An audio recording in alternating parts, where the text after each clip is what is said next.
हरियाली तीज की कथा।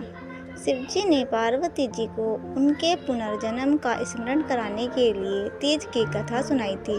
शिवजी कहते हैं, हे पार्वती, तुमने हिमालय पर मुझे वर के रूप में पाने के लिए घोर तप किया था।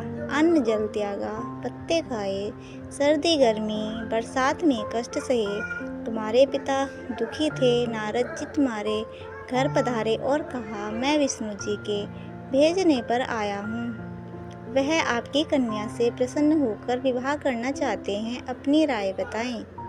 पर्वतराज प्रसन्नता से तुम्हारा विवाह विष्णु जी से करने को तैयार हो गए। नारद जी ने विष्णु जी को यह शुभ समाचार सुना दिया, पर तुम्हें पता चला तो बड़ा दुख हुआ। तुम मुझे मन से अपना पति मान चुकी थी। तुमने अपने मन की बात सहेली को बताई। सहेली ने तुम्हें एक ऐसे घने वन में छुपा दिया जहाँ तुम्हारे पिता नहीं पहुँच सकते थे। वहाँ तुम तप करने लगी। तुम्हारे लुप्त होने से पिता चिंतित होकर सोचने लगे, यदि इस बीच विष्णु जी बारात लेकर आ गए तो क्या होगा। शिवजी ने आगे पार्वती से कहा, तुम्हारे पिता ने तुम्हारी खोज में धरती पाताल एक कर दिया, पर तुम न मिली। तुम गुफा में रेत से शिवलिंग बनाकर मेरी आराधना में लीन थी। प्रसन्न होकर मैंने मनोकामना पूरी करने का वचन दिया। तुम्हारे पिता खोजते हुए गुफा तक पहुँचे। तुमने बताया कि अधिकांश जीवन शिवजी को प्रतिरूप में पाने के लिए तप में बिताया है। आज तप सफल रहा। शिवजी ने मेरा वरण कर लिया।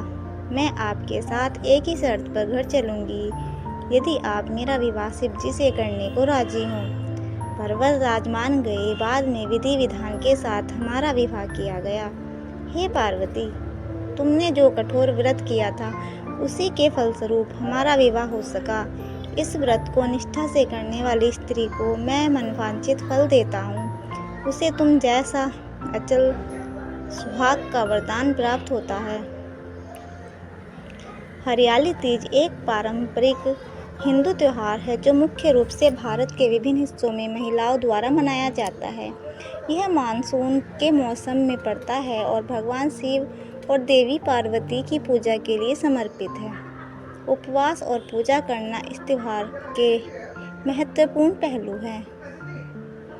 तो दोस्तों, हमें तीज के त्यौहार को अच्छे से मनाना चाहिए। अगर आपको और भी अच्छी अच्छी कहानियाँ, कथाएँ पढ़नी हैं, सुननी है तो प्लीज़ मेरे चैनल को लाइक करें, सब्सक्राइब करें और कमेंट में मेरी गलतियों को बताएं, जिससे कि मैं आगे सुधार कर सकूं और आपके लिए अच्छी अच्छी कहानियाँ ला सकूं। धन्यवाद।